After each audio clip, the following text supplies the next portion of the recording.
In a world overruled by machines where algorithms dictate your every move, the rebellion begins now.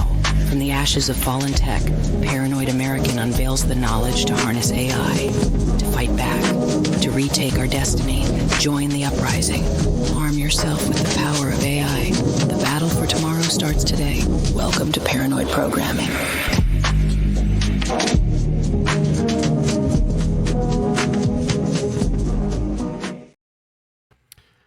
Paranoid Programming. We're going to do a part 2 with Eric Hunley in just a second, and because I love the project that he's working on. He had some really great questions specific to doing run diffusion for the first time, so I figure let's capture some of that on video, not just for his reference, but the reference of anyone else that maybe wants to do something similar. But before we get into that, check out these freaking sticker sheets that have holographic hearts and serial killers on them.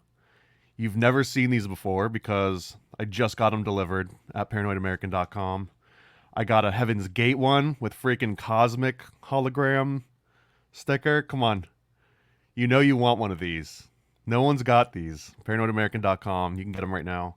I won't do too many more of the ads. Let's bring Eric in here and his fresh install run of run diffusion. So lay it on me, dude. What are we working on? What's going on? I literally paid for the program using the coupon code Paranoid American, I think it is. Paranoid 15. Paranoid 15 for my 15% off of my monthly fee. And what I wanted to do is have you walk me through to duplicate essentially what you were showing me before with minimal excess models. Like, I'm of a very simplistic mindset. Like, the fewer things I have that work, great, and then I can add as I go if I need to, rather than having the paradox of choice of being like, I need a model. There's 280 models. What do I do? So with that being like your ultimate goal and caveat here, I would actually recommend, if you look right under Automatic1111, there's something called Focus. And Focus is basically taking all of that extra drop downs and features and check marks and just letting you focus on something very specific. So they relate themselves to like Midjourney or Dolly, where you just enter the thing you want and you can kind of like organically explore it a little bit. And this one doesn't give you all of the extra features that Automatic1111, but also takes away some of that blank canvas syndrome and, you know, the paradox of choices. Well, in fairness, though, I need to get the loras, and I need the ability to build the models. Remember, so I have to build characters. So will this do it, or do I have to suck it up and go? I'd suck it up, Buttercup, and just go with Automatic1111. Learn the big tools. Well, I have that installed on my Mac locally too. So part of my goal is to see if I could go back and forth or whatever. There's some possibility, although the difference between running this on a Mac, which I'll make an assumption that you don't have like an NVIDIA graphics card, like a dedicated GPU in that Mac. No, but it is an M1, so right. It's on the new architecture, which has been very impressive. I don't know how it is in terms of the AI or not. So the difference in speed that you'll see is that when you run, a lot of these things can run on a CPU, but it's going to run extremely slow compared to if you can run it on a graphics card. And what this run diffusion does behind all the scenes is they're basically running what you're asking for on an actual NVIDIA graphics card somewhere out in the cloud. You pipe over the job for it to do. It does the real thing. It's not virtualized whatsoever. And the speed difference is gonna be dramatic between those two. So what you could do is figure out like some kind of a workflow where you just let your M1 churn away in the background, and that maybe creates low effort, low resolution, static images. And then when you're ready to really dedicate something that would take your computer a weekend to do, you go and run that in run diffusion, and you can spawn as many of those up as you want. That's kind of what I was thinking. So by having them similar, though, I'm hoping that I can save information locally and up there back and forth. Absolutely. You absolutely can. That's probably the best part of all this, is that you're running the exact same software locally and remote. So you can take your workflow and port it around. So Step one is, go ahead and select Automatic 1111. We'll just jump into the deep end. Okay. And this thing's going to take a little while to spin up. So this is kind of showing you too that see where the very top says no SDXL refiner support. So depending on which model you want to use, and we went over the difference between 1.5 and XL and 2.1 and all of that. If you want to run XL, I would definitely recommend a medium or a large, which will get it faster, and it's actually capable of it. Don't we want just the 1.5 though, or is that the same thing? It's not necessarily the same. 1.5 is trained on 512 by 512, which is fine, and it's okay. So we could start small on 1.5 then. Okay, because I can upscale the image after, right? Absolutely. Yeah, you absolutely can. Okay, so this has the LoRa's, which I need. Yep. So just continue. Yep. Yeah, this is all new. They're constantly putting new features in here. And then I'd leave this on private session. All right. And I've got this right here. This is the main reason, in my opinion, for Creators Club is that you get this persistent storage. So that way all my models or whatever are there, it's on the cloud. Is that the idea? Correct. And all the animations and all the images that you ever render, it's all stored for you. So if you're ever like, oh, that thing that I was working on a couple days ago or, last month, it'll be there. And it'll have all the parameters. It'll have the model you picked. It'll have the prompts that you entered. Everything. Okay. All right. So why do I have to add to this? So this part is like, okay, you might get lost in the sauce. So do you want to preset some time for yourself? Do you want to make sure this doesn't take longer than an hour or 2 hours or 3 hours? The reason why this is here is because you might actually go and run something and like go to sleep for the night and assume that it's going to be running for a while and not want it to keep running because you're paying for every hour that this thing is spinning. I think they charge it in 15-minute increments. Okay, so but I see a balance here. So is this saying that my monthly charge includes $10.25 of server time, and then when that runs out, it's going to hit my card for more? That's it exactly. And I believe that you actually have to proactively go in and add time. It's not like it just starts charging you. Okay. So once you run out, and it'll also let you know, for example, if you set 2 hours, once you're about an hour and a half in, it'll let you know, hey, you've got a half hour to wrap up, and then you've got an option if you want to extend your time. I really like this feature because there have been many times that I was like, I don't want to burn my whole account off, and I don't want to mess around for more than 2 hours, and I get like lost in something and I have to step away. And so this is a great way of kind of like, keeping yourself in check sometimes if you're dedicated to a specific purpose. So leave it pretty much. This is a good setting. I leave everything. 2 hours is fine. You can always extend it. You can always stop it early. It's not like you're pre-purchasing anything here. This is just giving yourself a little barrier. How about these options? API mode and experimental feature. I'll leave all that as default. The API mode would be if you do want to start integrating this with, say, Adobe Photoshop, Adobe After Effects, Adobe Premiere. There's some plugins that you can then point to wherever this thing is running out in the cloud that integrates directly with your software. I probably we're not should get in. Well, we're not going to get into that today. And every time you go and start this, later. Every time you start a new session, you go through this process. Oh, okay. This is not like a one time and done setup. This is like this is every time that you start a new server. Okay. Don't close. You must click stop after it's shut. Oh, I see. All right, so I've got all this. Got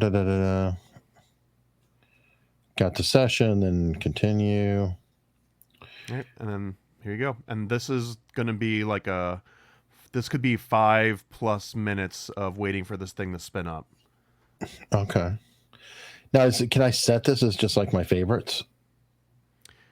There is some ways. Let me see. It's been a while since I logged into the Run Diffusion site. I was just thinking that, if I'm always starting up the same way, it might be like just say my session, whatever. I don't know. That's actually a great question. I don't know if there's a way to. Oh, you know what? So when I go to my session now, I think maybe it does this. because when I logged in, and I'll share my screen really quick. I'll probably take over. I don't know if we both get it or yeah, okay. So when I log in and I just clicked on login, it immediately brought me to this page where it's got all of my presets. So I usually go, like I said, with large, but I didn't have to like do anything, and I could just click launch. So I guess like whatever you had just picked should be preloaded the next time you go and run this. Okay, so that makes sense. And then if you change something, it just holds whatever your last settings were. I believe so, yeah. Okay, fair enough. So and this might even go a little bit faster than normal. The other cool thing too is where it says like multi-sessions, and this is basically if you wanted to spin up like 4 different servers, you know, have one training Lee, have one training Jack Ruby, have one doing something else, maybe one working on an animation, and that's really when a service like this begins to shine. And it's also where you see your credits just like evaporate because you've got like 4 things running at the same time, and they're like, in my case, they each cost like $1.40 an hour. So if you do that for a day straight, it's not nothing. You know, you see like at least you'll spend 3 digits easily.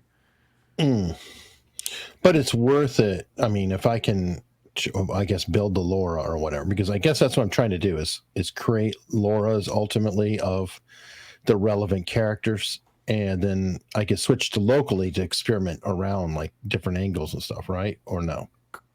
Correct. The biggest difference that I will predict that you jump between, say, your M1 CPU based and then like a cloud or GPU based of any kind is really going to be when you see the difference between give me 8 versions of this prompt and it takes half the time to get 8 in the cloud than it does to get 1 on your local machine. And there might be some cases where either the model's just struggling with something or you're indecisive about exactly what you want to see and you just want a bunch of options. And in those cases, it gets you over some of those creative blocks, in my case, where it's like, okay, give me 200 options. Like if I can't figure out something that I like out of 200 options, and it's clearly on me and it's not necessarily on the image or the prompt that I'm trying to put together. That's kind of my way of thinking. Might not be completely true. But that's the kind of thing that if you try to run that on your local M1, you know, there goes your weekend. Versus hit a button, walk away for 20 minutes, come back, and you've got everything. So that's the big difference. Everything else you can do pretty much the same, although you likely won't be able to do some kind of video. You probably likely won't be able to do some types of really intense upscaling and like loading incredibly large models. So there's some models, for example, that require like 16 gigs of RAM plus, and even if you try to virtualize that and run it through your CPU, it won't work, or it would take so long that it would not be worth it. Like you'd probably spend more in electricity and time than if you just ran it in the cloud. So those are the biggest differences between everything. Okay, I'll have to look up things too, because the M1, have you looked into the new Mac architecture? Yeah, I've got a couple that were assigned to me from work. So I've tried all the different tools, and I can see that they definitely work. And I think you can even load SDXL models in, and there's what they call, I think they call them truncated, where they basically optimize these models and they sort of compress it in a way. And this way you can actually take these huge SDXL models and load them into much smaller machines and have it run faster. This is how, if you just do a search on like real-time stable diffusion, there's some people that are getting 100 frames per second of this stable diffusion on a consumer PC. Wow. All right. So there we go. We're in. That was the nice little jingle. that was one of the options. You're on the clock. No stress. Okay. yeah, exactly. So you can see here where you've got like a stop and extend at any point. Although there's no such thing as pause, because this is an actual graphics card that's, you know, spinning and the fans are running right now somewhere out in the world. Oh, so note that if you have to go to the restroom, wait. No. Yeah. All right. Okay, so that's all I need to set it up, I guess. Now, question. You showed me your setup and you had all kinds of cool stuff like different audio tools like the Foley and different things. Was that all local?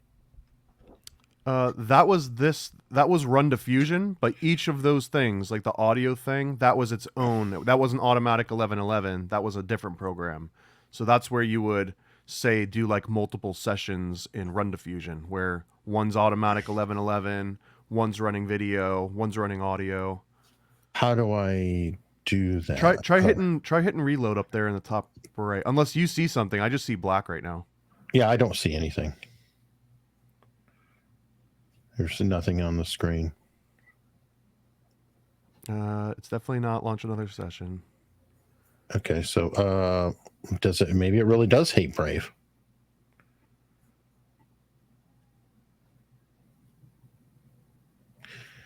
Yeah, I don't see anything but black. I'm gonna launch a session on mine too because I'm also using Brave. You're Brave Windows. I'm Brave Mac. I don't know if there's a difference, man.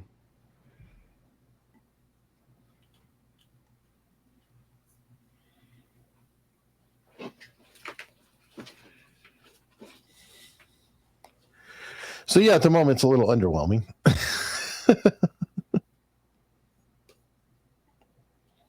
You try mash and reload a couple more times, but yeah, I assume it might be a browser thing.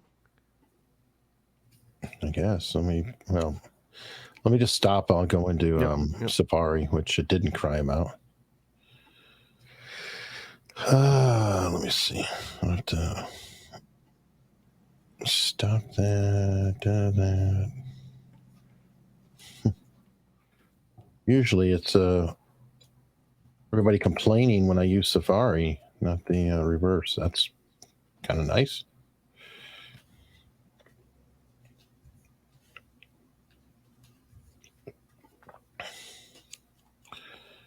Okay. Let me present that. You don't really need the sounds, so you should be able to just do the Safari window. Mm-hmm. All I'm right. going to see what happens on mine too. All right, so here I am, and yeah, it just put me right back to the beginning. Yeah, because you stopped the sessions, so that computer's like no longer running, basically. But it appears that it doesn't save. Oh, it didn't. For me, it definitely saves. Private, fine. Oh, maybe it just saves it locally in cookies. Oh, good point.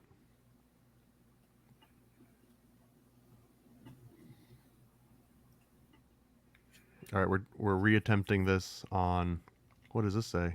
Okay, they're just new single sign-on options, I guess.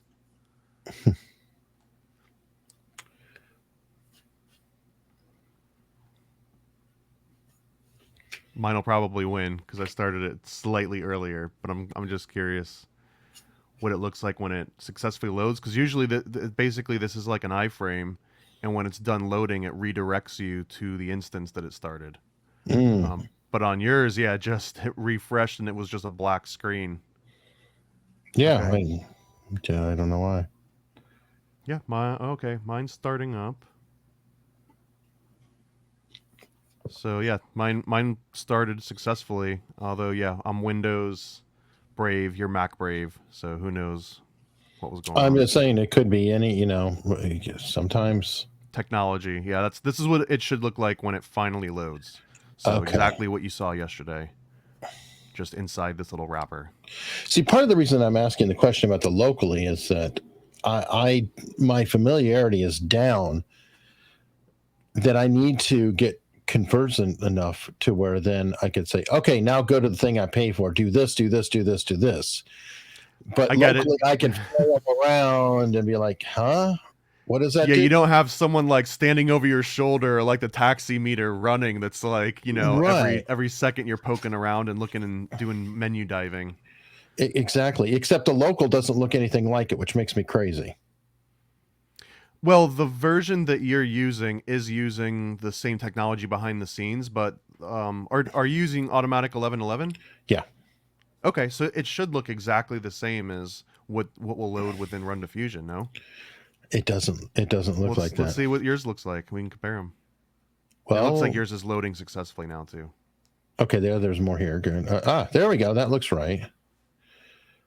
Oh, okay, so Okay, So these are a whole bunch of extra things that come pre-installed, but we won't have to touch almost any of this stuff. Okay, so we got all that. Jeez, a lot of stuff here. Yeah, so let me give you a little tour over the UI here. Here, do we have a bigger? I think I've got a bigger screen. There we go. So on the very top left, that's your models. The very top drop down that says checkpoint. Checkpoints and models are kind of the same thing. Right. So right now you can see that the way that Run Diffusion organizes their models is into folders. So they've got a folder called SDXL, but since we launched on the small instance, that'll take a while and it might not even work for some of the stuff that you want to do. So you want to first go and pick an SD 1.5 model from that dropdown. So over on the right where it has the folder? On the far left where it says Stable Diffusion Checkpoint. Oh. Yeah, you drop that down. And what you want to do is just pick something from the version 1. So like V1 Stable Diffusion dash. So good question. Tensors? No, I would never pick Stable Diffusion 1.5 because that is the base model before anyone has like fine-tuned it to do something better than just being like a generalist. So for example, I have a feeling that you're not making like anime and you're not making Pixar. You want something that looks something fairly realistic, right? Yeah, either if not realistic, kind of like Frank Miller style Batman, or does that make sense? So there's comic models. I don't know if you, and I think you might have picked another XL model, it looks like. Well, I didn't pick anything. I just oh, okay. It flipped on. So in the version 1s, I would actually look, so there's Comic Diffusion. So this one, if you pick Comic Diffusion, then you can get some Frank Miller style if you really want it. But that also means that when you go to do something realistic, it might be getting pulled a little away from the realism. And that's exactly why you might want to toggle through models. So some give you an illustrated look, some give you a realistic look. Oh, so like just do a shot and say, just so I can see what it looks like? Sure. You can type Lee Harvey Oswald, Frank Miller style. And before you hit generate, there's one other thing that you would probably need to do. Okay. And that's just change the width and the height to 512 instead of 1024. Oh.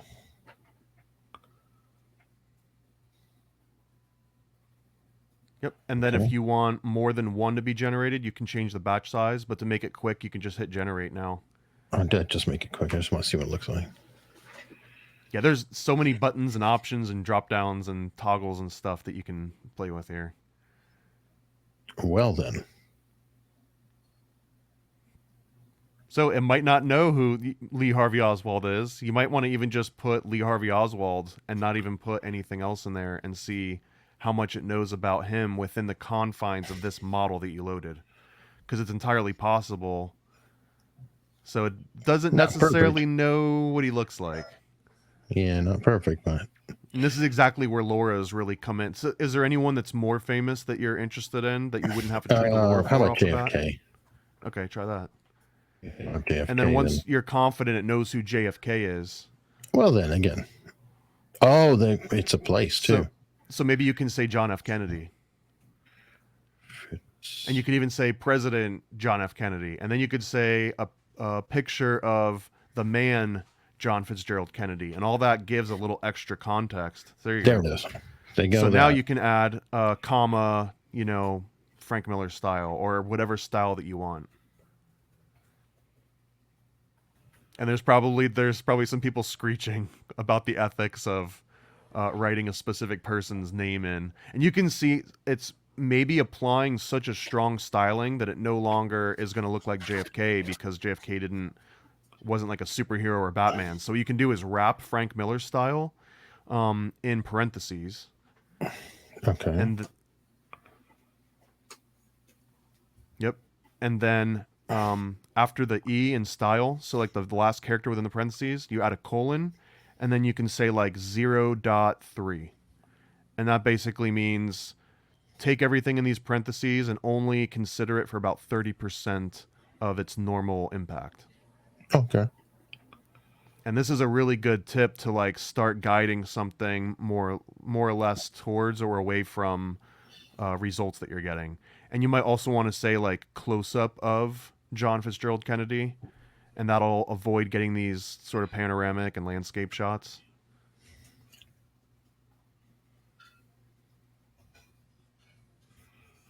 And these are definitely not. Yeah, this is terrible. So maybe I'm picking the wrong. So instead of Frank Miller style, what would be? I would just say comic style. Screen.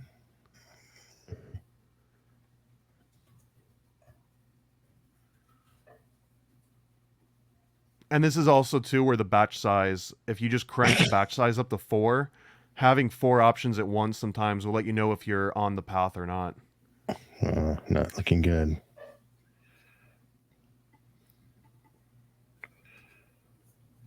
See, this is where I could be doing this locally, though, I guess, doing one at a time, even if I did 256 by 256. Correct. Because I'm just trying to get the vibe. Although, just to be clear, the if you change the settings to like 256, by just re-rendering it, even with the same seed at 512, might not actually give you the same image anymore. So you can see here how much it maybe knows about JFK and how much it's splicing with this comic style. So again, you can add parentheses around comic style and bring it down. You can also add parentheses around John Fitzgerald Kennedy and bring that up and give it like 1.3 or something. So this is .3 for. Yep. So that'll do the 30%. And then there's some other stuff too that we can get into. So, and this is a good way to kind of show you some of the options and why they're important. So, okay, let's try doing both. I would say give JFK like 1 dot something, 1.2 maybe. Once you start getting higher than 1.4, you can start making it have all kinds of like digital artifacting going on. This is looking better. So, this is looking better. Actually, this could work. It's kind of a nice. I think you're anime. You know what I'm going for here. I kind of like the stylized slightly. Mm-hmm. So this is a little bit better. So let me go one more. And if you really wanted to do a true A and B comparison, this is where you can regenerate just that seed. So every time you hit generate now, it's going to give you something completely random and new every time. Okay. Yeah, it's a little cartoony. Is there a different kind of comic style that's less or well, yeah, you have to so if you don't like a cartoon, see under it says negative prompt, you can type in the word cartoon in there. All right. And then it is more helpful to give more like, I would say like positive prompts and positive reinforcement, like tell it what you want more so than tell it what you don't want. So like if you don't want cartoony, maybe you want it to look sketchy style. So maybe you add the word sketch and you add the word like maybe traditional art.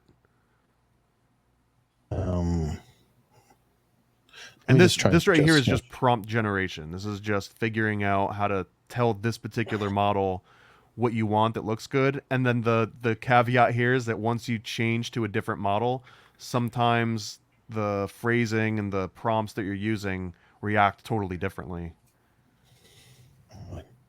Yeah, that's a great one. Yeah, just start experimenting with mediums, experimenting with like forms of light, perspectives. You can even add like cameras in there. Okay, so yeah, this is something that I think I definitely want to play with locally, though, just because of the time. That's a good observation. Yeah, this is the type of thing of like figuring out what the prompt is, and then the cool thing is that once you figure that out, then you can load and use the exact same model, the same prompt, everything, and get the same results just faster here. And that reminds me, I need to stop mine because I had mine running in the background. Just there you go. I'll just pay and dump your money. Just burning minutes. Okay, so tell me how close or how far away we are, if you want, or if you want to just pick one of these and do a little bit of experimentation on it. I'm not in love with any of them, but well, what do you like and what do you don't like about them? Is it still too cartoony? They've gotten worse. there was that one I was like, oh, this is getting close. Can I go back through my prompts? You can. So if you go, this is what the thing on the right is for. So right now you're in models. If you go out of models, there'll be a folder here, images, and images auto, because we're using Auto1111, and then it'll do it by date. So there you go. You click in there, and then you can find any one of the images you generated before. So if there's one that you like, go ahead and find it. God, if I can see him. So it'll save grids, and then it'll also save the individuals. Well, let me just go to the furthest back, because it started to get it, and I think you can just do left and right in there too. You can like just like kind of scroll through them. Oh, I see. Yes. It's not terrible. I mean, pissy as hell, but The hands. It's always the hands. oh yeah. That's an easy fix now, though. You can see where before you started adding the extra weight, though. Like the weight did a huge impact on it. This one right here is not terrible. Okay, so I believe if you save this to your computer somewhere on like your desktop. How do I do that? Yeah, does that give you an option? Download. Or you can hit info too, but this is what I do is I will save the image somewhere, and now once it's saved, you can go into that PNG info tab. It's I wish it's at the very top where you were using the models to drop down. Hold on. Okay. Oh, here. Yeah, you don't need to worry about that. Once you got the image saved, there's an actual tab that's right under the drop downs where all the models were at. That's on the left, and it says PNG info. This is a tab that I use all the time. Yeah, right there. Oh, here. Okay. Yeah. Oh, okay. And now you can load that image in there. If you just click on it or just drag and drop it onto that little box that says drop image here. You can also just click on it and it'll prompt you to open it. And okay, so there's all your settings. It's got your prompt. It's got the model you used. It's got the seed. It's got everything. And then you can just click on send to text to image. And there you go. And that'll preload it exactly as it was again. And now if you hit generate, since it also retained the seed, it'll also regenerate that image. Although there's always a little bit of variation to it. Because again, there's rounding going on. There's a little bit of random number generation. But more or less, there's that same image, right? In the top left. So that's one of the coolest parts about this, is that if you had rendered that image on your local machine, now all you have to do is drag and drop it into here in the cloud, and it'll preload all the settings for you. You don't even have to remember what any of it was, what it said. Because it's embedding it in the PNG itself? Exactly. It embeds it in a header before the PNG starts. That's very clever. All right. So these are all garbage except for that one. So how do I say good, rest, suck? So now we can, if you click on the image itself, so if you see in your little preview, this is the grid. So it'll generate like a 4 up automatically. This is its own image. But if you go to the next one, it'll be that first image again. Right. And then if you close this preview and click on the little icon that looks like a painting, like a little picture frame, that will basically send this image and all of its prompts over to that image to image mode. This one here, or yes.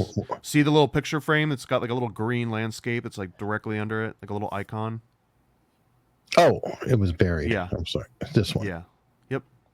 So that will basically take all the input and send it directly to this other tab, image to image. So now you can just, if you keep scrolling down a little bit, and then keep going even more. So batch size, I'd set that to 4 again. So you have 4 options. Not count. Count and size are different. I know it. Oh, I'm sorry.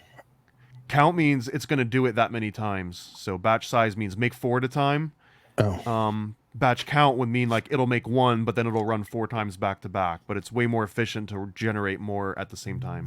And that's pretty much it. The only other thing that you might want to play with here is that denoising strength of 0.75. But for now, I would suggest leaving everything exactly as it is and just hit generate. So now this will give you some variations of this particular version of the image. And you can keep tweaking it more and more and more and make it more realistic, less realistic. Interesting. Okay. So if this is still cartoony and still too comic for you, you can go into the prompt and just say realistic photograph. Just add that to it all. You don't even have to take away comic style or any of that. Yep, and then just hit generate again. And this is just another part of the organic process of figuring out, you know, how close or how far away. And remember, we are currently on a comic trained model. It might also make sense to switch the model now to something else that's more generic, and then just tell it to make a comic. So I would suggest the Run Diffusion, I think, has their own model. Yeah, see where it says V1 Run Diffusion. Which one of these two? I have no idea. I would just pick the one that doesn't say 2.5D. I think 2.5D is a very specific thing. All right, so 510. And then try generate. And this is where you'll probably learn through just an organic process of like, oh wow, this particular model when I want to do this thing works way better than this other model does when I want to do the same thing. Okay, so this they looks each good. are specialized. This is starting to look better. It's a little stylized, but so with if you like the way this looks off the bat, I would maybe go back to text to image and just generate some new text to images instead of making it work off this image to image. So all you do is just click on the tab at the top. And you can just hit generate again. There's nothing you even... Oh, if you want to update the realistic photograph. But you might not have to do that now because this wasn't trained on comics. And also, if you scroll down a little bit, I would clear out the seed. Because this is going to have a static seed in it from when you loaded the image. So if you hit that little dice, it'll make it random again. Okay. So let's do it again. This is pretty much like 90% of my entire workflow. Pick the model, pick the resolution, change the batch size to 4, and then play around with the seed and sometimes that denoising strength. And that's it. And I'm just jumping between tabs. Wow. Okay. Well, you know what? This might be a perfect wrapping point because I could spend a day just doing this. Trying to get the well, let's add one extra thing here, because now if you click on that LoRA tab, so this will give you a whole bunch of preloaded LoRas. So if there's something in here that's like, oh, that might help me out, let's just pick one just for the sake of it. Pick like the pixel art looking one or the Pop XL. So all you have to do is just click on it. So if you scroll down a little bit, that one right there, it says Laser Pop XL. Oh wait, actually, sorry. All of these that say XL won't be compatible with the model we're using because those are XL models. So we need to have a... maybe the red Is this version art? 1? Yeah, try that. So just by clicking it, now if you scroll all the way up to the top again, you'll see that it added something to the prompt. Or try clicking it one more time. See how it like toggles it? So if you click it again, it'll remove it. So now if you just hit generate, it's almost like blending a model. It's like, okay, take the model that I loaded, but also learn about this and add this VHS glitch effect to it. Okay. So anyways, and then to take that effect back off, you can either just remove it from the prompt with the text, or you can just click on it again and it takes it out, and that's it. Okay, how do I know what to generate it, or is it going to show up here? You have to go back to generation. There you go. Oh, I got the pop art vibe. And the same thing applies, is that maybe this is too strong of a pop art vibe, so you can go into that LoRA and say like 0.1, like only load 10% of the model. That's not really how it works, but you know, in effect. So see at the very end where it says :1, you can change that 1 to 0.2 or 0.1, yeah. And another thing, too, is that some of these LoRas are pre-configured to automatically add what they call trigger words. So see how I added VHS glitch? So those are real tokens that would affect the painting even if you didn't have this LoRa loaded. You can also remove those trigger words and then just let the LoRa impact it in a much more subtle way. Wow. So see at the very, very end where it says VHS glitch, you can just remove that because those are just words that they add that happen to make this LoRa like really shine more than normal. So here, because it's at 0.1 and because you're not using trigger words, the effect is much more subtle. But if you were to start, say, like change 0.1 to 0.5 and then change it to 0.8 and then change it to 1.2, you would start to see it, affecting it more and more in different ways. All right. Jeez. And the reason why I bring that up is this is how, once you train a Lee Harvey Oswald LoRa, one of the problems might be like, well, it looks like him, but now every face, no matter what pose he's in and no matter what direction he's looking at, it's like the exact same face. Like someone just photoshopped it on, which doesn't look real. So then you might want to scale it back. Maybe you only want to influence it 0.4 because that'll be enough to get his likeness, but also give the model enough flexibility to change the things to make new positions and new poses that it's not aware of. Okay, now how do I get the LoRa's local? Or do I? The way that I usually get the LoRa local is I would go and download it. So I'd find whatever one that they've got that you're using here and then download it from Civit AI or from Hugging Face. I usually go to Civit AI. How about if and I can make a LoRa though and download it or not? So the way that you would do it is you would make a LoRa using Run Diffusion, a separate program. And so instead of launching Automatic1111, you can launch something called Koya. And Koya is where you train it, although we can do that now. Although the longest portion of this isn't necessarily any of the technical setup as much as it's finding the original source images and then writing out really good descriptions for everything. Okay. So more back. So we can do that, yeah.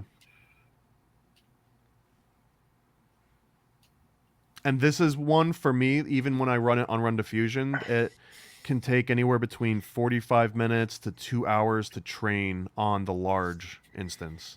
So once you've got it all set up, it's kind of like a set it and forget it, and you walk away and come back. So it's right in the middle. It's called Koya. Yep. All right.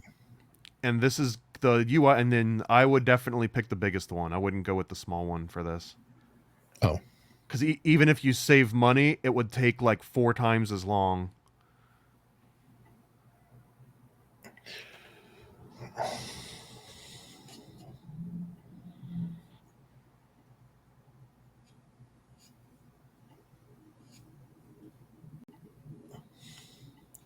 And then we're not actually going to train one here anyways, so.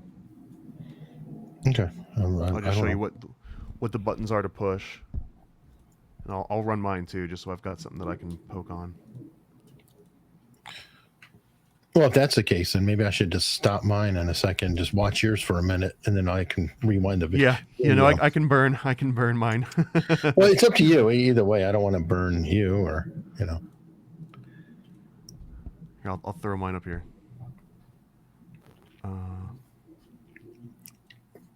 Oh, that's not it. There we go.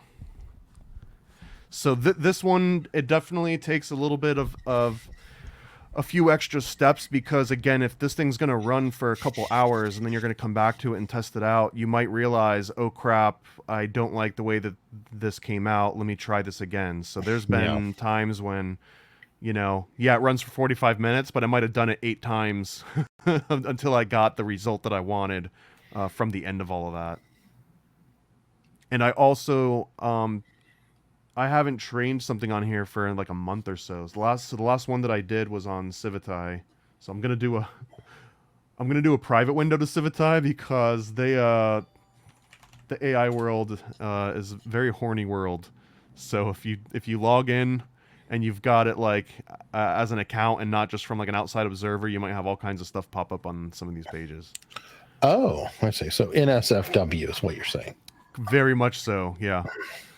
And then, for example, a second ago, you were looking at Comic Diffusion was one of the first models you were working with. So if I just search for Comic Diffusion up here, so here's the model that you were working with.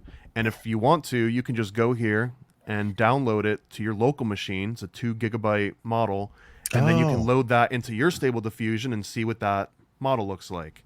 And then the other one that you were using was a Run Diffusion model, which they have kindly put up online. So you can see you did this FX photorealistic, and they also had the 2.5D. And I was like, don't do that because I don't know what that means. Well, here you can go and actually see exactly what the model is good at, what people recommend it for.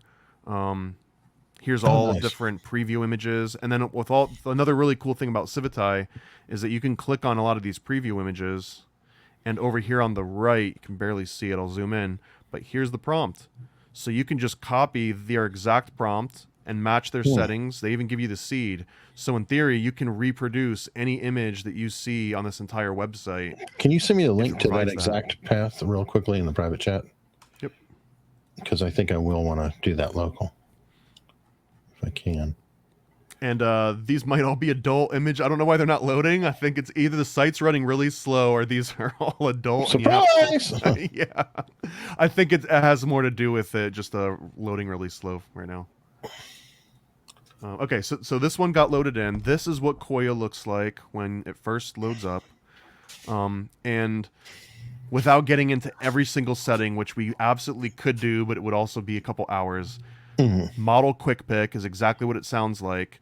For your use case, I'm really caught between two worlds with you. Okay, so Stable Diffusion 1.5, it'll be faster. You'll be able to work on it locally.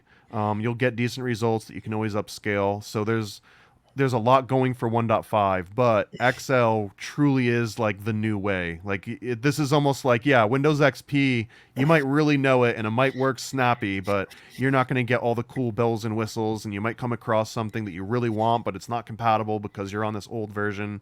So it's really some soul searching as to like what you want to fully invest in your time and everything, because you can't necessarily take your training done in 1.5 and then bring it over to XL. You'd have to retrain. And also to train is like 4 times the length to train it in XL versus training it in 1.5. So totally up to you on the direction you want to take. I like the shorter training. So maybe you stick with 1.5 first. I'm thinking, yeah. The other thing, you never have to worry about the model format. You pretty much always want to leave it at safe tensors. There's a bunch of other options. Just long story short, safe tensors is what you want to use. All these other things are extremely specialized. And then this CKPT, which stands for checkpoint, is basically a similar version, but safe tensors. It's, as the name implies, safer because with a checkpoint, because this is all running in Python, you could theoretically download a model that says comic diffusion, but once you load it in, it's like running malicious code, and now you've got a virus. That doesn't actually happen. It doesn't actually, I don't know of any instances where that's happened, but it's 100% possible with that format. Safe Tensors eliminates that. Safe Tensors provides all the model information as like data arrays, and then it's up to the engine to read those data arrays in. It doesn't have code that can just run, so... In case anyone cares out there what the difference is. And the reason I mention this too is that you might be on Civitai and see like a warning that's like, caution, this is not a safe tensor file. And you might also see comments where someone's like, can you please make this a safe tensor file? This is the only reason that they usually care about. Okay, so now the next part is you go into this folders, and folders is going to be like where you put a whole bunch of pictures of Lee Harvey Oswald. There's something called regularization. Regularization is almost like if you say that Lee Harvey Oswald is a man, and let's say he's a man, you might just upload a folder of like 1,000 pictures of men. Like, here's what a man is. Okay, now Lee Harvey Oswald is one of these things. Now take everything that you learn from a higher level and then regularize it and then apply this training for Lee Harvey Oswald. Wow. This is almost a philosophical debate. It says optional, so you can just skip this step, and a lot of people do, and they have perfectly fine results. So, when I upload pictures of Lee Harvey Oswald, as an example, would I be uploading, there's multiple straight on, but would I want profile pictures too? Absolutely. You want to have as many different versions of him. The number one rule is that, and this is where it's going to get really tough, is that it needs to be sharp. It needs to be in focus and needs to not have weird like film dirt. It needs to, be as high quality. That really is the rule, is that it's quality over quantity in a big way. Having 12 really perfect pictures of Lee Harvey Oswald, high resolution, restored, would be better than having 100 that were like, okay, not too bad. So, well, okay, I was going to use maybe Photor, and repair and enhance, and then upload the repaired and enhanced.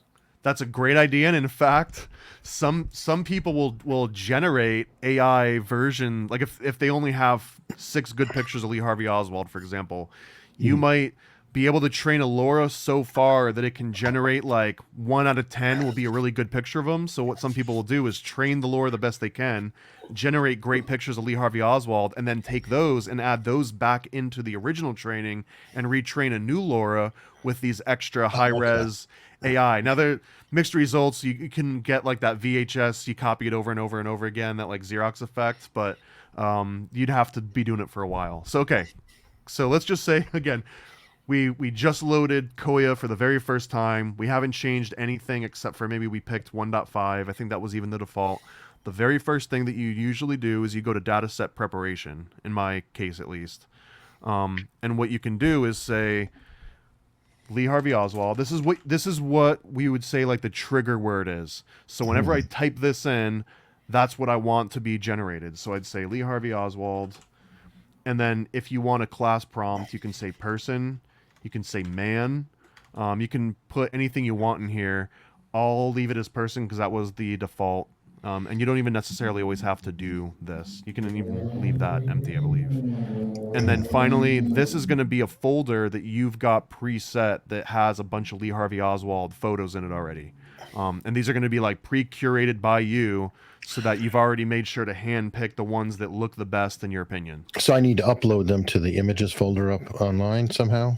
Correct. You just need to, you need to put them somewhere into all of this that will give you access to it. Okay. And then I'll see if I've got some pre-trained somewhere. I can show you what it looks like after it's done running.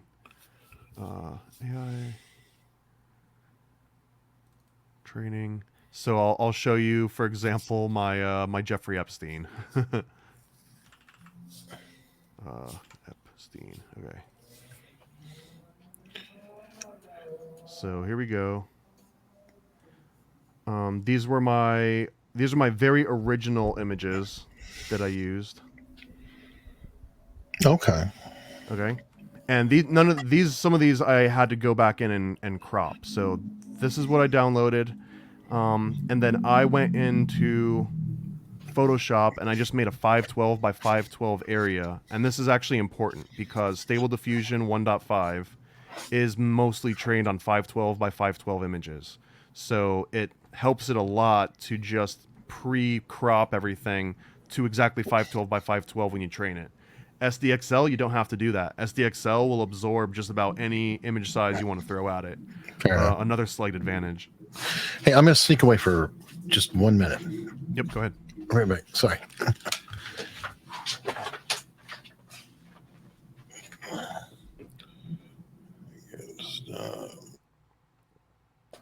Yeah, so 512 is the deal. So at the very end, this is the 512s that I created. I personally went and cropped all these out, and I just try to get it centered. Some of these are problematic. Like this has Ghislaine's eyeball on her face in here, and this did impact the result. And in fact, so if I did a background remover and then uploaded, yes, absolutely. That's okay. So try to tweak the garbage in, garbage out is what you're saying. Exactly. Yep. That's a very common technique. In fact, a lot of people, they'll go an extra step and they'll get rid of the background here, so it's just his face, and they'll get rid of, okay. and the fact too that there's a person in the background in this image, there's people in the background of this one, there's another Ghislaine, because a lot of these came from the court records, so a lot of it had.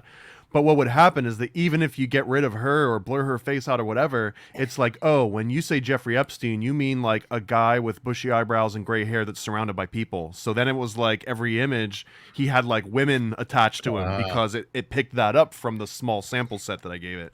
So yeah, you have to imagine that every one of these images I'm giving it, it's going to take this and multiply it by 1,000 and be like, oh, if you only give me, what is this, 12 pictures, I think?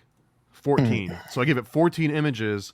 So it only has 14 pictures to determine what every version of this guy might look like. So, and this is not the best sample set. I wish I had better ones. No, but no, this but is it still, tells me a lot.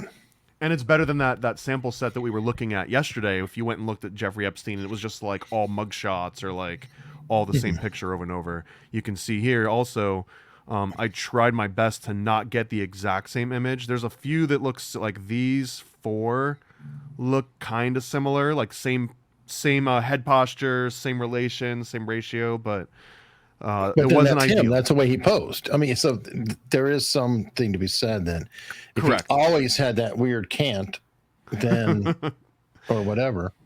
But sometimes you don't want that cant in your AI creations, right? So anyways, let's say that you've done that early legwork. Oh, and here's that Run Diffusion FX model, by the way. So you can see some of them are general purpose. So it can do cars, it can do, colorful, it can do all sorts of different, it can do a bunny in a samurai outfit. So it's probably a good choice for me. Correct. Versus the comic diffusion, it probably can't make a great picture of a realistic looking dog. I mean, it might be possible, but it's not what it's for. And then likewise, all these different images. So yeah, someone used this to make a comic book, Doctor Doom. Well, there we and go. they used a Doctor Doom LoRA. So they loaded in this LoRA that knows all about Doctor Doom, but they combined that with this model along with another LoRA called Booth Background. So anyways, that's where it's cool, is that you have one model to work with, but once you load that model in, then you can load in all these extra LoRAs. So they loaded in 3 extra LoRAs, maybe even more. Hell, they used a crap load of LoRAs in this one. Okay. They added a magazine cover, so you can see it looks like a magazine. There's this detail slider where you can literally just say, like, here's the one on the left with the detail slider all the way down, and on the right with the detail slider up. Self-explanatory, right? Adds more details. Yeah, no. Wow. Okay, so anyways, what I was going to show you is in this Koya, once you've got those 512 images cropped and you like what they look like and you upload them, you just give it a path to where they're at in here. So if they're in images / Lee, that's where they're at. And then again... Is this a Unix box or a Linux box online? Yeah, pretty much. Okay, I figured. No. I'm looking at the pathing. I'm like, okay, this looks like a... Oh yeah, you would treat all of this as if it were like Linux path. So this would be like an absolute path to get you into images. And I think there's even, I might be wrong on the exact path here. There's an option somewhere in here to like get the path. That share that you did, I think it's the path. No, I think this one actually gives a share. Oh, this? How about just hit the copy? There you go. Currently navigating on /files. Okay, so then if you go to images, okay, that makes sense. Yeah, so however you would end up uploading them there, and you get the path into there. Once all that's done, then the same way you just kind of pick where you want it to store all of the images it trains. So let's say that we just wanted to put that in like /training/Lee or wherever you want it to go. You just simply click this prepare training data. It takes a couple of seconds, and what it's going to do is it's going to take these 14 images that we've got, and it just copies them, but it's going to put them into this format right here. So now we've got the exact same images, but they've got these different names now. It basically just like date stamps them and adds some extra naming to it. But it also creates a text file that is like a sidecar to each of these. So now every single image has a text file with the exact same name as the image. And if you go inside of that, this is where it's up to you. This is where the real work comes into play. So by default, Koya, one of the cool features that it does, is that so I'll jump around a little bit. So again, we're recording this for future reference. So for obvious reasons. note to future Eric. We're jumping to another tab on the top here, which we haven't seen yet. But if you go into utilities, there's this thing called blip captioning, and this is the one that I recommend. And what you would do is the same thing wherever you did this training at, right? So if this was in training /Lee or whatever, you would just put that in there and just hit caption images. And then you might actually I'm clicking on the stream instead of the real window. In the prefix, you might add Lee, Harvey, Oswald, or something. It's not necessary, it's optional. But at the end result is after you click this, caption images, it will automatically create these descriptions. So I don't think that I actually wrote any of these descriptions in here. I just let blip captioning do this automatically for me, but sometimes you get weird stuff that doesn't make sense, or sometimes it'll like hyper focus on like a dumb detail in the background that you don't actually care about, so you can just get rid of all of that. So for example, you might actually go in here and actually say, Jeffrey Epstein. Some people, and actually when I first started training, I would just do that exactly. I would just put Jeffrey Epstein in there and no other description. But as I learn with my age, it might make more sense to say Jeffrey Epstein with a concerned look on his face, burgundy sweatshirt, and I'll do a spell check after I do that. I don't care right now. Burgundy sweatshirt, and then you might even be like tilted head or something. That's completely up to you on how specific you want to do on this. But in theory, if you can try and think in the abstract ahead of time, in theory, what you're kind of doing is you're trying to set it up so that if you were to say, take a prompt, hit generate, and let's say it makes an AI version of this image right here, right, with his head canted. You won't get that exact image. Let's say you did. In theory, if we were to go in here and just change this to say like orange sweatshirt, now you've got control over the color of his sweatshirt. But if you didn't have anything about his sweatshirt in here, well, now you've got less control over about his clothing, because it might infer that Jeffrey Epstein just has a burgundy sweatshirt attached to his body at all times, and it's not an article of clothing. You know what I mean? I see. And that's also why I had that normalization where you say this is a man and this is a person, because based on the images that we've got here, person, right? It might just think it's a floating head. It might think that it's a death mask, right? Because it doesn't necessarily know it's a person. Now it figures that out through its training and referring to all the other stuff it knows. Is man better than person though, because it's more specific? It could be. There's no permanent answers here. So the reason why it could be good is that the model will take everything that it knows about a man and then build on top of it. So it kind of gives you like a jump start, and you might get much better results.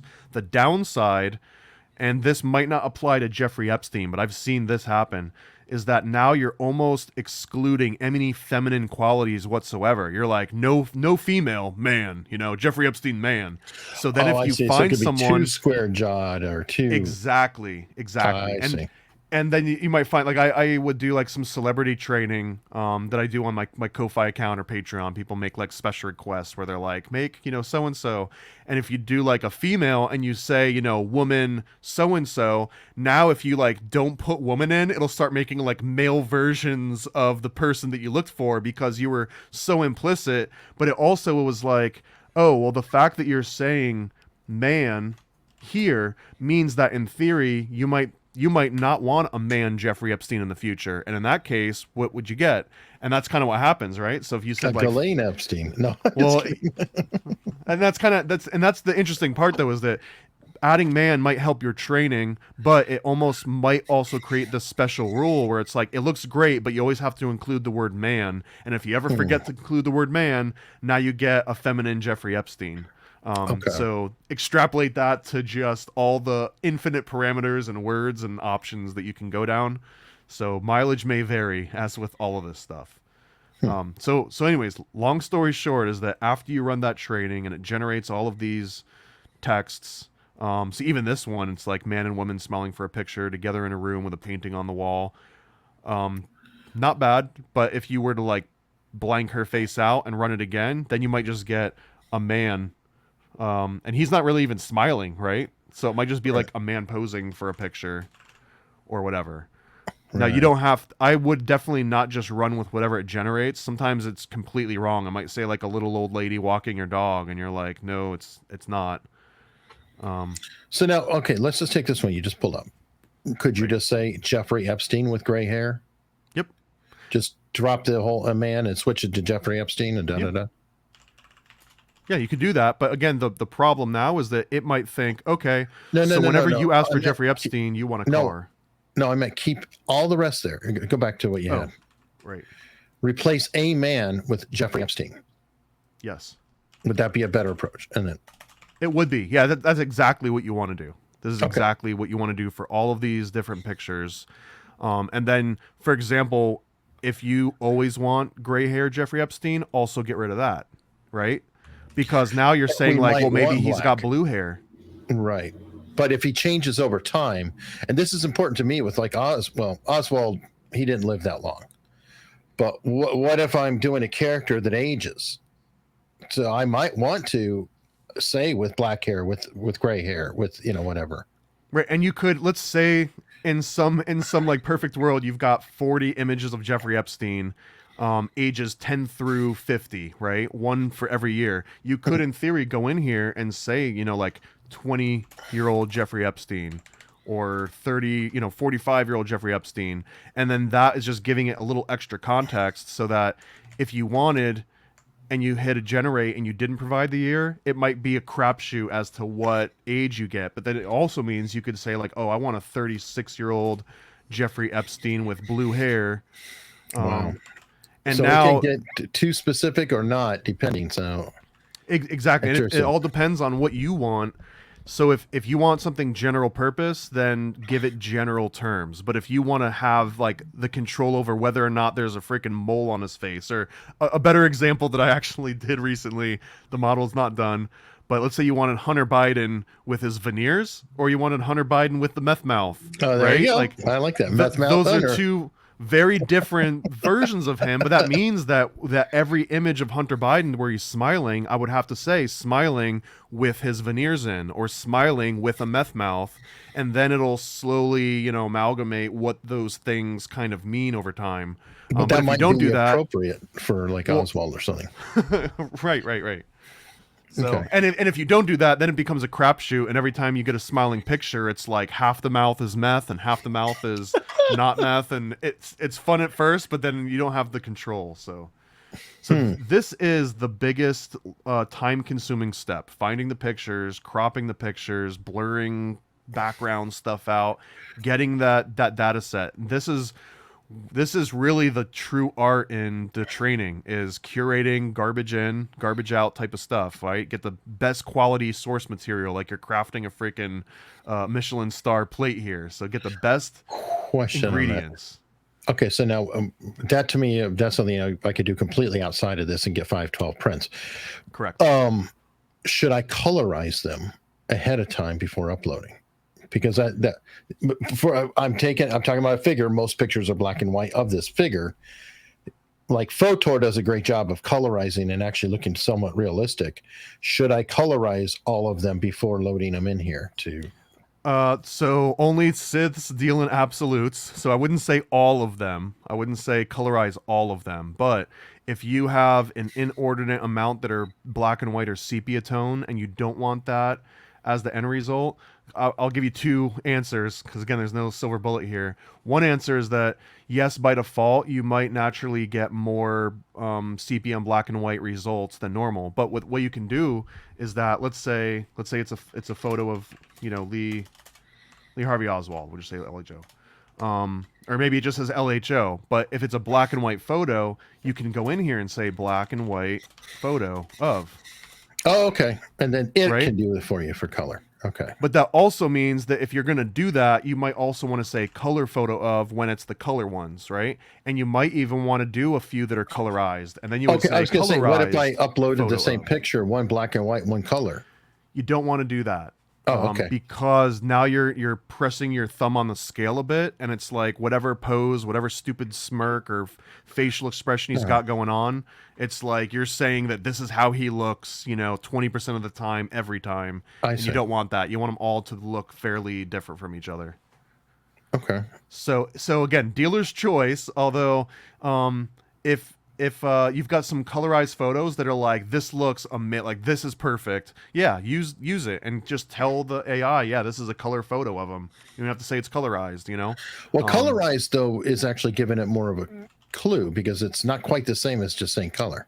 Colorize means you've taken black and white and put color on it, and maybe but AI that's can be smart enough. I don't know. well, that's a technical. Yeah, you're right. There's a technical version of colorized, but there's also like the visual quality that it's been colorized. So when you say colorized, it probably also understands the context of like old time photos that were sepia, and then someone came in with like actual paints or pigments and like colored on top of the photo. You know what I mean? And sometimes those almost have like a caricature aspect to the colorization. Like the cheeks are super rosy, but there's still like a monochromatic aesthetic to it overall. So I would assume that colorized might mean more like that, like a Civil War colorized photo where you can see it and immediately tell, oh, that's been colorized, versus if you use some cool AI technique and colorize it and it makes it look like a real photo, I might just tell the AI that's a real photo. Okay, fair enough. So this is all just philosophy at this point, right? Like there's no perfect answers on this. The biggest thing is just, if you want to get specific, be specific, and if you want to get general, be general. And there's different reasons you might want each. Okay, so let's say that these are all pictures of Lee. You've gone through, you've edited the captions to be as descriptive as you want them to be. The very next step is that, and that's all this little utilities blip captioning does, by the way. It just generates all those placeholders for you then go in and handcraft all of them. Once that's all been done, then you can go back into your LoRA training that we were on, and then inside of this right here, you just hit start training. So this will here's the image folder, right, that you've got all the images saved to. We're going to skip regularization for now. Here's where you want it to actually create the endpoint, and then you would put in what you want the model name to be. So I would call it, LHO or Lee Harvey or whatever. Okay, so and then you hit stop training. Okay, start and stop, got that. Now the output, is that going to be under models, or where is it, and how do I get it from my local computer too? So that one will be good question. It's in here somewhere. Hold on.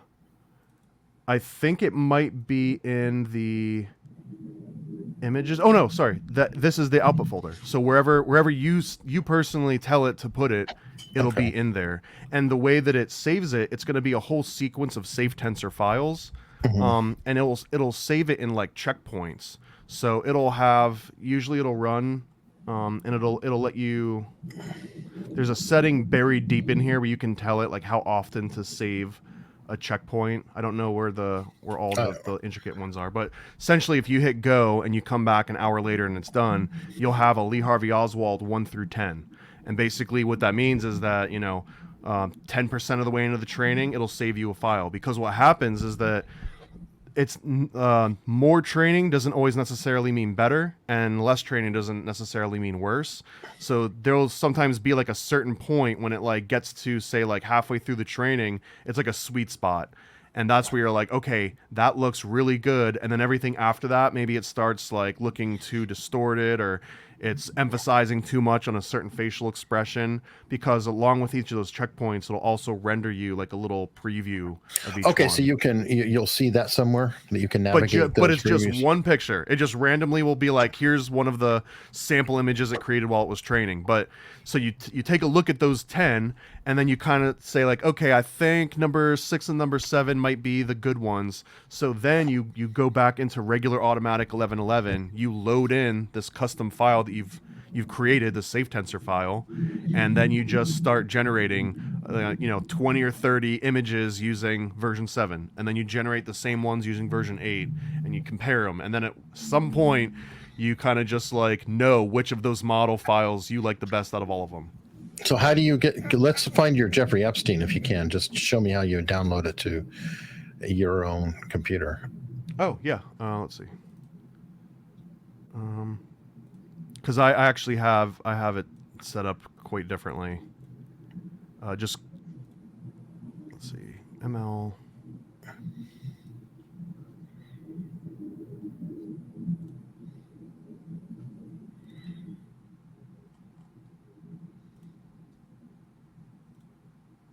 Okay.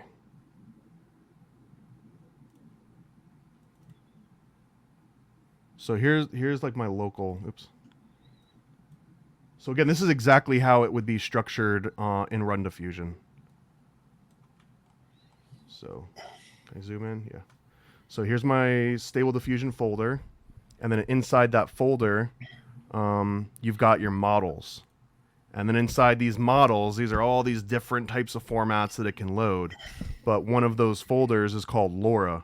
And then inside LoRA, I've got all kinds of stuff. I've got clothing, I've got comic LoRas, I've got, different types of cartoon LoRas. Right. So all of these are something different. So yeah, so if I've got a Jeffrey Epstein, I would just plop them into one of these folders, and then in Automatic1111, you can just search, and it'll just pull up whatever you want, essentially. Okay. So yeah, okay. like a Rugrats LoRa that makes Rugrats characters. Ah. Right. Wow, that's cool. So yeah, there's a Simpsonized one. This one does Simpson characters. Someone did a Putin, I guess, in a tracksuit as a looks kind of like him. That's nice.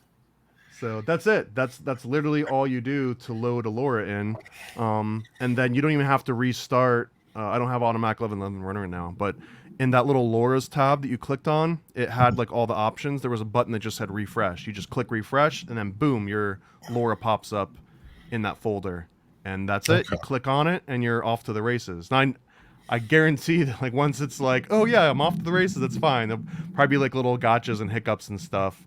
So yeah, if your text already, will be pinging. Just know all those, and maybe we can just go back over them again, start to finish. Because I swear that once you get into the flow of doing one, it's like, oh, that's all it is. Because there was a point in time when I just went and I realized, okay, well, let me stop burning money here. By the way, yeah. Definitely. So there's a certain point that you'll get to. You're like, oh, that's all it is. Oh, this really all the work truly is in finding the images, cropping them, writing exactly what's in it. That takes hours and hours and hours. So you can just like spend a couple days doing nothing but curating, organizing, cropping, and then just upload it to Stable Diffusion, go through these like very quick steps, like do these 8 things, hit train, open up another Run Diffusion, do the 8 things, hit train, and that's when it's like that one's doing Lee, that one's doing Ruby, that one's doing whoever. Now on that note, I think you said before, could I also train like using somebody else? Like I need a young soldier and then find like a bunch of Giovanni or Rivisi shots and just say, look, something like that. And then say like 0.3% or just make it off kilter from the original photo. And then say, yeah, keep doing that guy. Does that make sense? Yes. So you can say, what you're looking for is consistency. You want to be able to like make a character and then have that character have some consistency. Correct. So they don't like change complete facial features from page to page. Right. So one way that you can, a couple ways that some people do that, and I believe they're called nobodies. That's like one of the unofficial names that even if you go on Civitai, that site, and you just search for nobody, there's like nobody Kevin and nobody Jessica and like, all these nobodies, and they're specifically trained to be a like royalty-free, non-real person. But you can make your own versions of these as well. Usually how they make nobodies is that they generate a bunch of AI images of a certain character that looks consistent and then train on it. And now you've got a LoRa that you don't have to like have this complicated prompt that's like, mid-20s, brown hair, green eyes, like all that kind of gets consolidated into a keyword. And again, when you click that LoRa and it said like VHS glitch, well, that VHS glitch is way more loaded than if you were to just type it in and hit generate. Because that means something. But when you train a LoRa, it's almost like that LoRa knows that VHS glitch means this very specific type of aesthetic. Now take that thing that's specific and apply it to everything else. So to answer you, you could just find a nobody and use that LoRa. You can also just find a really complicated script, and let's say that you say has the face of Giovanni whatever his name, the Scientologist dude, but the jawline of X and the eyes of X. And that's a very common technique, is that you'll combine 3 real people into one prompt, and that might also give you consistency. And now it's not going to look just like any one of them in particular, but it kind of combines them all. So that's another really easy way where you don't have to sit down and train your own person. You just kind of make a Frankenstein of 3 different celebrities. And the reason that I say celebrities is because if you imagine all the images in the world that these scrape up, I mean, celebrities are in the lion's share, and politicians and stuff. So that's why that it's so easy to use celebrities in AI currently. Okay, no, perfect. That's exactly what I was looking for, because obviously there's characters I care about, like Lee Harvey. I got to spend a ton of time on General Walker, people like that. But then Joe, Joe Smith, the soldier, who cares? I just need a Poor stock Joe. character. Go kill a president if you want people to care about you, Joe. Who's the guy with the eyebrows too? I always wonder. Yeah, David Ferry. I wonder how AI would approach that. Would it be like, it think the eyebrows are like a glitch and try to fix it, or would it embrace it? And then could you train a David Ferry LoRA and apply it to someone else, and then they get the eyebrows?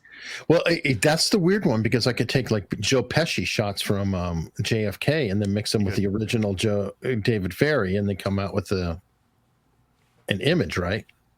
Correct. And basically what you're telling it is like, Perry looks like either this or like that. So now instead of trying to focus on a specific person, it'll take the general characteristics of, the commonalities and then train on the commonalities. And that's essentially all it's ever doing behind the hood. Right. And that's kind of what I was thinking, is like, that's such and such, that's fine. But I kind of like the stylized look. If I can get it right, I think it would be cool. Especially if it had 60s had an art style to it.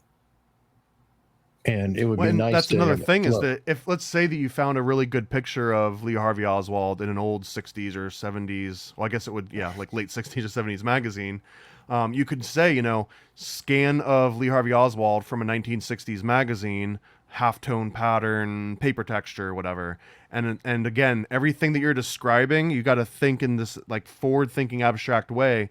Imagine that every one of those words is almost like a layer that you're putting on top that you could theoretically remove in the future. And if you think to yourself, I would never remove that layer. I would never take Lee Harvey Oswald's hair off of his head, because we haven't seen many pictures of him bald. So you would never at any point say, with hair, because it's just, you would always assume that he's got hair, right? So that's the kind of thing to think of when you're adding those descriptions, and that's where all of the true like chef's kiss comes in. Like that's where the true craftsman lies, is truly in selecting the images and then being able to accurately describe them in a way that's conductive to what you're trying to do. What you just described was a pain in the ass, though, because, for example, the hair example, I just said for example, but anyway, the hair example, remember he was a Marine. One of the scenes is he gets his hair cut off. Right. So in order to do that scene, does that mean I have to acknowledge it one time, and then now I always have to say with hair or without hair? No. So, so there's a little bit of a black box magic to this, but yeah, in general, if you were to just say this is Lee Harvey Oswald, never mention his hair, then when you go and load that in and do a prompt, if you say Lee Harvey Oswald with a shaved head, like it will know, oh, you're being, and no is the wrong, word here, but it'll be able to surmise that because you said with a bald head, that has so much weight that it was worth writing out loud, and then it'll try and imply that. Okay, I just wanted to clarify on that. So what it mostly means is that if you were to say, like, generate me 100 images of Lee Harvey Oswald, probably 0 of them would be bald, unless you said in the training with hair, because now when it does the random images, it's just like shooting at the dark. So it might be like with hair, without hair, blue hair, red hair, Okay, so then if I wanted to go harder, I said, like, say buzz cut, and then I could do that colon 1.3 or something to say, no, I really didn't want his damn hair. Buzz exactly. Cut. It's exactly how you would do it. And then I would also, do I still have my screen up? Yeah. So another example. Let me make sure it's not the logged in version, because I swear people train the weirdest things on here. So if I just do a search for bald, for example, so a lot of people do these things called sliders. Oh, so this is a baldifier slider. So, and the word slider really just means they're either putting 0.1 in there, or they're putting 1 you can also do negatives. So you could say, you can load up a hair LoRa and say negative 1.5, and it kind of in theory is doing what this baldifier does. And then the inverse is true. You can load a baldifier, give it a negative, and then watch hair grow. So it's not what they're made for, but you can do anything you want with some of these. It's just math. So, but yeah, here's the clicking on the wrong screen. So here's the baldifier images again. So yeah, so here's an example of it. On the left is a -2 baldifier, and on the right is neutral. So they actually are showing you that they inverted it and it grew hair instead of saying grow hair. And then I'm sure they've got inverses. So here's the baldifier with a weight of 2, and then here's without it at all. The exact same image rendered twice, just one with bald hair, one without. So. Okay, well, cool. Okay, yeah, I'm going to be hitting you up on all these little nuances.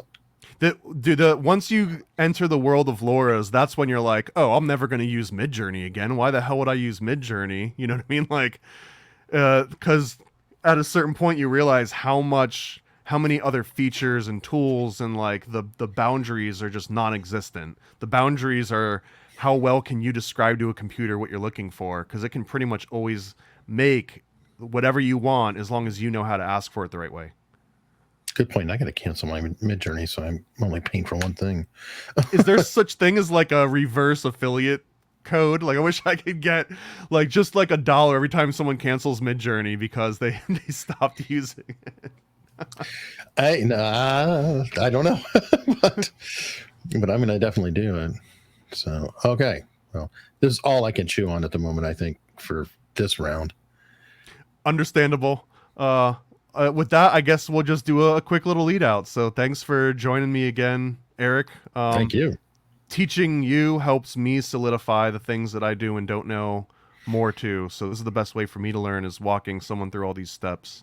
And I expect we'll do a few more of these. So whenever you start doing your actual first LoRa training, I'd be happy to go over the process and just record it live, again, just for future reference. Cool. It will help you out and help a bunch of people out. Sounds awesome, man. Perfect. All right, guys. Thanks again. Another good episode of Paranoid Programming. In a world overruled by machines where algorithms dictate your every move, the rebellion begins now. From the ashes of fallen tech, Paranoid American unveils the knowledge to harness AI, to fight back, to retake our destiny. Join the uprising. Arm yourself with the power of AI. The battle for tomorrow starts today.